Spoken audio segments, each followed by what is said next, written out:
Why must we witness, hearing the stories of another tribe, seeing their legends with our own eyes, echoing the longing of my heart?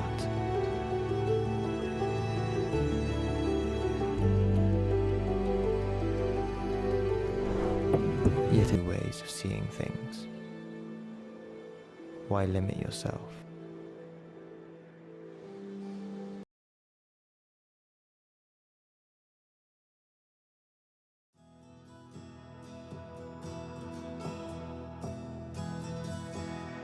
Selamat sejahtera rakan-rakan yang dihormati sekalian.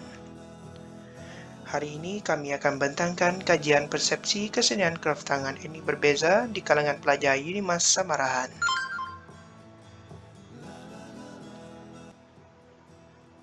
Ahli kumpulan kami terdiri daripada 6 orang pelajar sendi bina UiTM Samarahan, iaitu Muhammad Idrus Naim bin Muhammad Saleh, Emmanuel Langsing, Afif Rahmi bin Ruji, Kabinus bin Marinus, Aiman Syafi bin Sabin, dan saya sendiri, Meg Atadalan Anasangga. Abstrak. Malaysia merupakan antara negara unik yang terdapat pelbagai jenis etnik yang mempunyai tradisi budaya masing-masing yang unik dan berbeza. Sarawak sendiri mempunyai secara rasminya 27 kumpulan etnik. Kepelbagaian kaum dengan keunikan dan kesenian yang berbeza. Berikutnya adalah kraft tangan secara definisi, ialah penghasilan peralatan berguna atau hiasan dengan menggunakan tangan sepenuhnya atau perkakas ringkas sahaja. Seni pertukangan tangan yang merangkumi beberapa jenis iaitu seni pertukangan kayu, seni pertukangan perak, pertukangan besi, pertukangan tembaga, seni tembikar dan beberapa jenis yang lain termasuk barang-barang yang terbuat daripada bahan-bahan tempatan seperti buluh, rotan, resam, tempurung kelapa dan sebagainya. Kajian ini adalah kajian berkenaan persepsi dan minat pelajar Unimas terhadap berbagai jenis kraft tangan. Selain itu, untuk mengetahui sama ada etnik berbeza yang boleh mempengaruhi minat terhadap jenis-jenis kraft tangan. Pengenalan. Kajian ini merupakan kajian tentang persepsi kesenian kraft tangan etnik berbeza kalangan pelajar, tetapi memfokuskan kepada pelajar Unimas Samarahan sahaja. Unimas merupakan institusi pengajian yang menerima pelbagai etnik di seluruh Sarawak. Selain itu, industri kraft tangan merupakan salah satu penyumbang kepada pembangunan ekonomi negara dalam industri ini.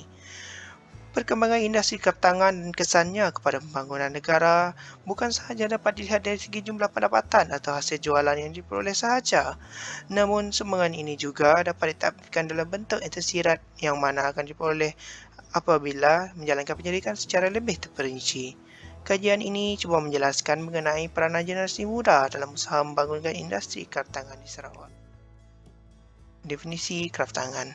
Kraft tangan adalah barangan yang dihasil dengan menggunakan kemahiran tangan, dikeluarkan dengan atau tanpa menggunakan alat atau peralatan mudah yang dijalankan secara sendiri atau tidak langsung oleh pengusaha-pengusaha kraft. Keluaran kraft tangan artinya apa-apa keluaran artistik yang punya daya tarikan kebudayaan atau tradisional dan adalah hasil dari suatu proses yang bergantung semata-mata atau sebahagiannya kepada kemahiran tangan dan termasuk apa-apa barang yang dihasilkan.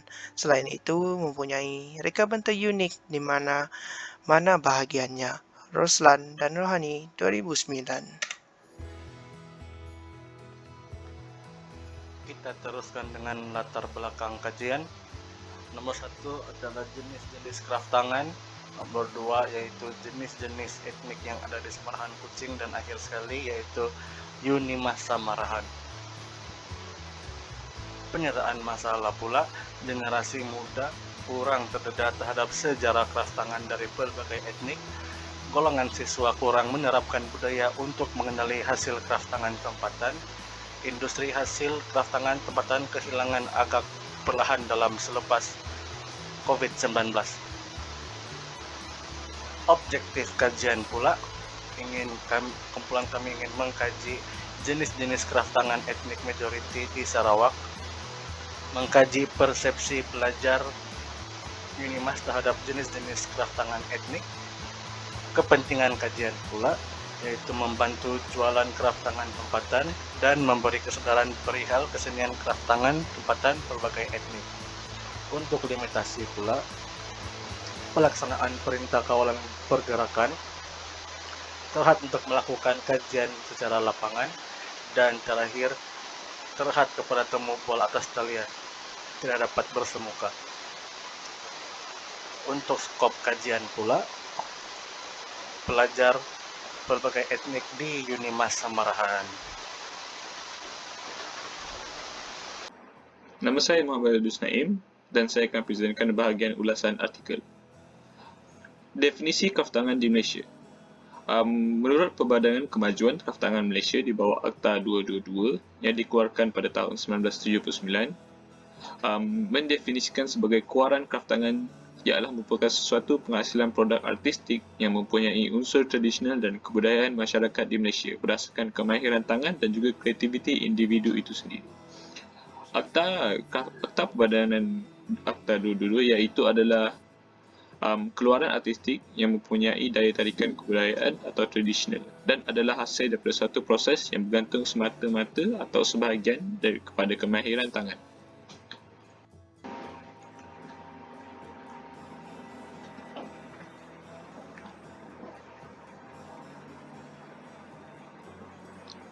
Seterusnya, peranan dan kepentingan kraftangan di Malaysia.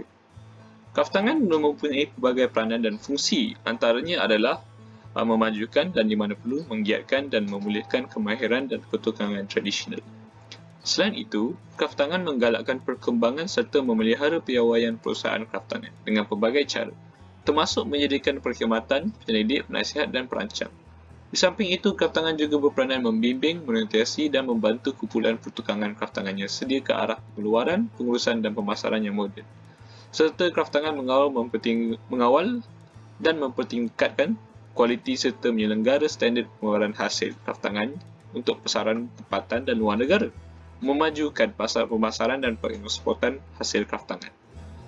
Sumber dari Kementerian Pelancongan Seni dan Budaya 2021.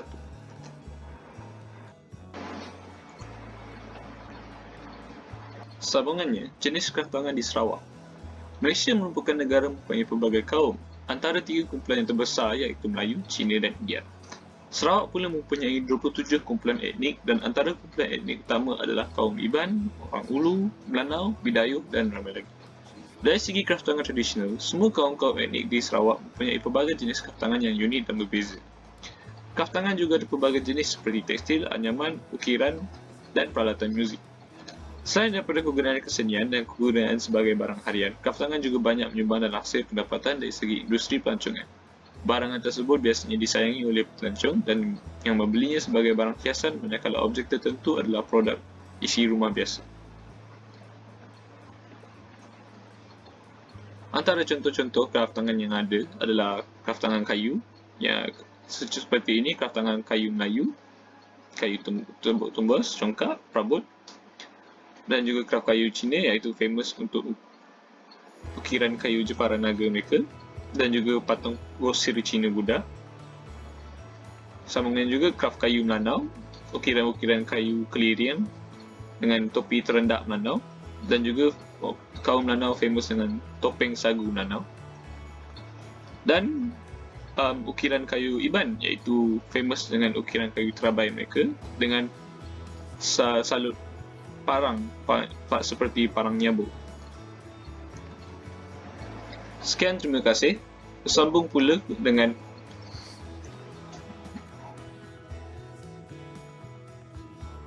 Assalamualaikum dan salam sejahtera. Saya Aiman Syafi akan membentangkan hal metodologi kajian. Kajian ini mengaplikasikan teknik kajian dalam bentuk soal selidik yang akan diedarkan pada pelajar Unimas, iaitu salah satu universiti yang mempunyai pelajar berbilang etnik. Selain itu, bab ini akan menerangkan tentang bentuk kajian, instrumen, prosedur, pengumpulan data, dan analisis data. Melihat kepada bentuk kajian, kajian ini akan dilaksanakan menggunakan teknik kuantitatif.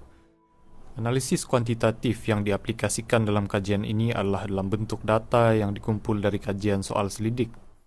Majoriti soalan yang akan dikemukakan dalam soal selidik ini adalah dalam butiran bentuk tertutup, iaitu butiran yang berkehendakkan jawapan pendek seperti ya atau tidak. Soalan butiran bentuk terbuka juga akan dimasukkan dalam soal selidik ini. Dengan itu, peserta soal selidik dapat memberikan jawapan yang lebih mendalam, termasuk motif-motif yang tersembunyi di belakang sikap, minat, dan cadangan-cadangan responden. Responden soal selidik ini akan terdiri daripada pelajar universiti yang pelajarnya terdiri dari pelbagai kaum dan etnik. Dengan itu, universiti terdekat yang memenuhi kehendak tersebut ialah pelajar Universiti Malaysia Sarawak. Bagi memudahkan prosedur pengedaran soal selidik kajian ini, ianya akan diedarkan dalam bentuk digital iaitu dalam bentuk Google Forms. Ini memudahkan peserta untuk memberi respon dengan lebih pantas. Dengan itu, pengkaji juga dapat menerima data dengan lebih pantas. Soalan ini akan digubah berdasarkan kajian literatur. Bagi mengumpul data, soal selidik ini akan diedarkan kepada 50 hingga 60 responden. Masa yang diambil untuk memberi respon soal selidik ini adalah dari 5 hingga 10 menit. Seterusnya, 1 hingga 2 minggu akan diambil untuk mengumpul data. Bagi menganalisis data, analisis data menunjukkan data yang telah dikumpul dan akan dianalisis menggunakan kiraan majoriti tentang pendapat berdasarkan objektif kajian. Seterusnya, keputusan analisis akan dikemukakan dalam bentuk carta bagi memudahkan data tersebut untuk difahami. Setiap data yang diperoleh akan dihuraikan secara terperinci dalam bab seterusnya dengan menggunakan carta dan statistik agar dapat difahami dengan lebih mudah. Bahagian 4. Analisa dan penemuan data. Bahagian demografi. Etnik. 48% daripada 50 para responden adalah beretnik Bumiputera, Sabah dan Sarawak, diikuti dengan kaum Melayu yang merangkumi 36%, Dayak 12%, India 2% dan Cina 2%. Jantina. Untuk bahagian jantina, majoriti para responden adalah golongan perempuan yang merangkumi 31 daripada 50 para responden, manakala selebihnya adalah kaum lelaki yang mempunyai bilangan 19 orang. Untuk bahagian fakulti, terdapat 9 fakulti yang terlibat dalam soalan selidik ini. Tetapi, penyumbang terbesar adalah Fakulti Seni Budayaan dan Kreatif yang mempunyai 29 orang responden. Untuk bahagian demografik agama, Islam merangkumi peratusan paling besar iaitu 62% atau bersamaan dengan 31 bilangan responden, diikuti dengan agama Kristian 18 orang responden, dan akhir sekali orang responden beragama Hindu yang merangkumi hanya seorang. Bahagian demografik umur, majoriti daripada para responden berumur 22 hingga 25, manakala selebihnya adalah berumur 17 hingga 21 tahun.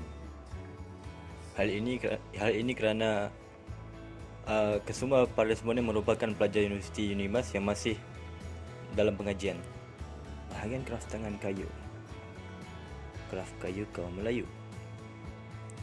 43 daripada 50 para responden beranggapan bahawa kraft kayu kaum Melayu adalah sangat menarik, diikuti dengan 6 orang yang beranggapan neutral, manakala hanya seorang yang menganggapnya sebagai kurang menarik. Hal ini mungkin disebabkan oleh pengaruh demografi tempatan yang majoritinya adalah penduduk. Hal ini disebabkan oleh pengaruh demografi tempatan yang majoriti penduduknya adalah kaum Melayu dan diikuti dengan kaum Dayak serta Iban. Kraft kayu kaum Cina. 33 daripada 50 orang responden beranggapan bahawa ianya adalah menarik, manakala 15 orang beranggapan bersifat neutral dan hanya 2 orang yang beranggapan bahawa ianya adalah kurang menarik. Walaupun responden kaum Cina hanya seorang, ini menunjukkan bahawa pendedahan seni kayu kaum Cina dalam kalangan pendapatan adalah agak besar. Hal ini disebabkan oleh statistik demografik kaum di Malaysia, di mana kaum Cina merupakan kaum kedua dengan populasi terbesar di Malaysia. Kayu kaum Melanau.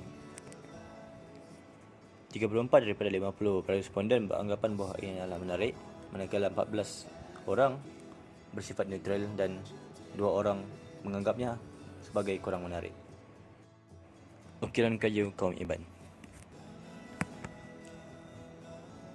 Majoriti daripada responden yang merangkumi 39 orang beranggapan bahawa graf ukiran kayu kaum Iban adalah menarik, diikuti dengan 10 orang yang bersifat neutral, manakala hanya seorang yang beranggapan bahawa ianya adalah kurang menarik. Peralatan muzik. Peralatan muzik kaum Melayu. Berdasarkan darjah 4.3.2.1, 35 responden beranggapan bahawa peralatan muzik Melayu adalah menarik, diikuti dengan 12 orang responden yang bersifat neutral, manakala hanya 3 orang yang mengatakan bahawa ini adalah kurang menarik. Peralatan muzik kaum Cina. Darjah 4.3.2.2 memaparkan bahawa 41 daripada 50 para responden beranggapan bahawa ini adalah menarik, manakala selebihnya bersifat neutral. Peralatan muzik kaum Melanau. Darjah 4.3.2.3 memaparkan data persepsi 50 orang responden terhadap peralatan muzik kaum Melanau. 37 daripada 50 orang beranggapan bahawa ia adalah sangat menarik, diikuti dengan 11 orang yang bersifat neutral, manakala 2 orang lagi berpendapat bahawa ia adalah kurang menarik. Darjah 4.3.2.4 menunjukkan data yang diperoleh mengenai persepsi peralatan muzik kaum Iban.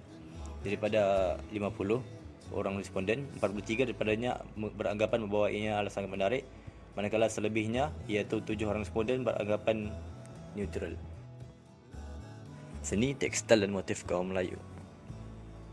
Darjah menunjukkan yang 38 daripada 50 responden memilih pilihan yang sangat menarik, manakala 11 daripada mereka bersifat neutral dan akhir sekali hanya seorang yang beranggapan bahawa ia adalah kurang menarik. Seni tekstil dan motif Cina. Darjah 4.3.3.2 memaparkan data persepsi para responden terhadap seni tekstil dan motif Cina. 42 daripada 50 orang para responden beranggapan bahawa ia adalah sangat menarik, manakala selebihnya iaitu 8 orang hanya bersifat neutral. Seni tekstil dan motif kaum Iban. 35 daripada 50 para responden beranggapan bahawa seni tekstil dan motif kaum Iban adalah menarik, diikuti dengan 12 orang yang bersifat neutral dan 3 orang yang mengatakan bahawa ia adalah kurang menarik. Seni tekstil dan motif kaum Melanau.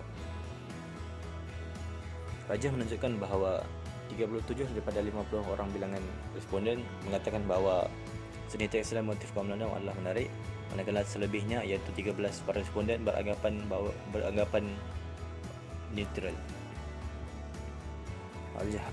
Darjah 4.4.1 membincangkan perihal minat para responden terhadap jenis-jenis kraf yang dipersoalkan. Antara 3 kraf utama yang disenaraikan, 46 daripada responden lebih meminati seni kraf kayu, manakala 28% daripada responden meminati seni tekstil dan motif, dan akhirnya dengan 26% iaitu alat muzik. Pelajar-pelajar UNIMAS dengan majoriti 96% mengatakan bahawa generasi kini adalah kurang terdedah terhadap kesenian kraftangan tradisional, manakala 4% pula mengatakan tidak. Tetapi pendapat tersebut adalah bercanggah dengan data yang telah terkumpul di persoalan kedua, iaitu amalan pembuatan kraftangan tradisional yang di mana 60% mengatakan bahawa mereka masih mengamalkan pembuatan kraftangan tradisional, atau mereka mempunyai kenalan yang masih mengamalkan pembuatan kraftangan tradisional, manakala selebihnya iaitu 40% mengatakan bahawa mereka tidak pernah terlibat dengan pembuatan kraftangan tradisional. Hal ini membuktikan bahawa sebenarnya generasi muda masa kini masih lagi terdedah terhadap pembuatan kraftangan tradisional. Perakuan tersebut dapat diperkukuhkan lagi dengan adanya soalan penglibatan dalam aktiviti kesenian tradisional, yang mana hanya 7.4% daripada 50 orang bilangan responden yang tidak pernah langsung terlibat dalam apa-apa aktiviti kraftangan.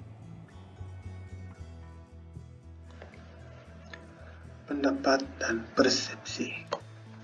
Dalam bagian ini, terdapat beberapa item untuk menilai pendapat pelajar terhadap kesenian kraftangan tradisional berbagai etnik dalam kalangan pelajar UNIMAS. Item yang pertama berkaitan dengan minat pelajar terhadap jenis-jenis kraftangan, dan keputusan bagi item ini menunjukkan kecenderungan minat mereka lebih kepada seni kraft kayu. Hal ini demikian karena seni kraft kayu merupakan seni yang fleksibel dan banyak digunakan dalam berbagai industri seni. Item yang kedua pula adalah berkaitan dengan pendedahan generasi muda terhadap kesenian kraftangan, dan keputusan bagi item ini menunjukkan ramai responden bersetuju bahwa generasi muda sekarang kurang terdedah terhadap kesenian kraftangan tradisional. Hal ini demikian karena pendidikan kesenian kraftangan kurang diterapkan dalam masyarakat baru, dan harga barang untuk melaksanakan aktiviti kesenian kraftangan terlalu mahal dan sukar untuk didapati. Item yang ketiga ini mengenal pasti bahwa ramai responden yang masih mempunyai kenalan yang mengamalkan pembuatan kraftangan. Dan hasil daripada kajian ini, lebih daripada separuh kenalan responden masih mengamalkan pembuatan kraftangan tradisional. Dan ia menunjukkan bahwa golongan yang mengamalkan pembuatan kraftangan tradisional masih ada dan dapat membantu generasi muda untuk lebih mengenali hasil kraftangan. Akhir sekali untuk bagian ini ialah untuk mengenal pasti bahwa responden masih melibatkan diri atau tidak di dalam aktiviti berkaitan kesenian tradisional apabila bergelar siswa dan siswi di universiti. Dan keputusan ini menunjukkan bahwa lebih daripada separuh peratusan responden masih melibatkan diri dalam aktiviti kesenian tradisional. Dan ia menunjukkan bahwa masih ada lagi siswa dan siswi melibatkan diri di dalam aktiviti kesenian tradisional. Bagian ketiga merupakan soalan terbuka untuk mengenal pasti lebih maklumat dari soalan yang tidak dapat disenaraikan di dalam item sebelum ini. Dan soalan ini memberi peluang untuk responden lebih fleksibel untuk menyampaikan pendapat dan pandangan.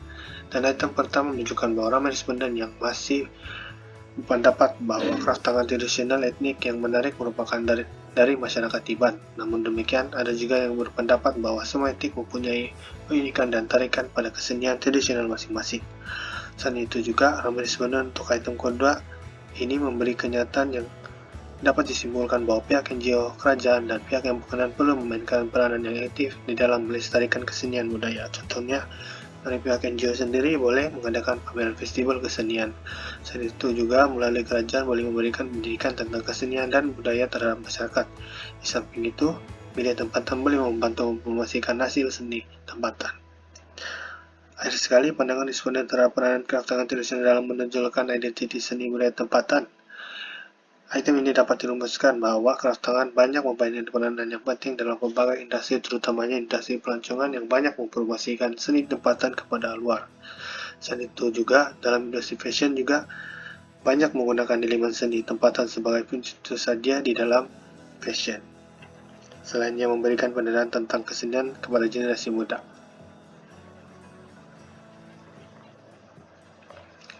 Kesimpulan. Dengan kepelbagaian hasil kraftangan menarik minat masyarakat luar dan tempatan dalam memartabatkan seni kraftangan, kepelbagaian etnik yang terdapat dalam kalangan pelajar UNIMAS membentuk persepsi terhadap kesenian kraftangan di Sarawak secara umumnya. Dan melalui kajian yang diperolehi, seni kraftangan masih relevan dan menarik minat pelajar UNIMAS. Hal ini disebabkan oleh inisiatif yang dilakukan oleh pihak universiti dan para pelajar dalam mempromosikan seni tradisional. Teman pula, setiap tahun di dalam kalender industri pelancongan Sarawak akan menganjurkan proyek aktiviti yang melibatkan kesenian dalam mempromosikan etnik dan budaya di Sarawak seperti Rainforest Music Festival, Festival Craft Borneo, dan Food Festival. Hal ini menunjukkan bahwa kesungguhan pihak kerajaan dalam mempromosikan dan memartabatkan kesenian. Sekali inisiatif yang dijalankan oleh pihak kerajaan dan NGO dalam industri kesenian perlu diteruskan dan ditambah baik serta penglibatan masyarakat berbagai kaum terutamanya golongan muda dalam memartabatkan kesenian perlu diteruskan agar tidak lapuk di telan zaman. Sekian, terima kasih.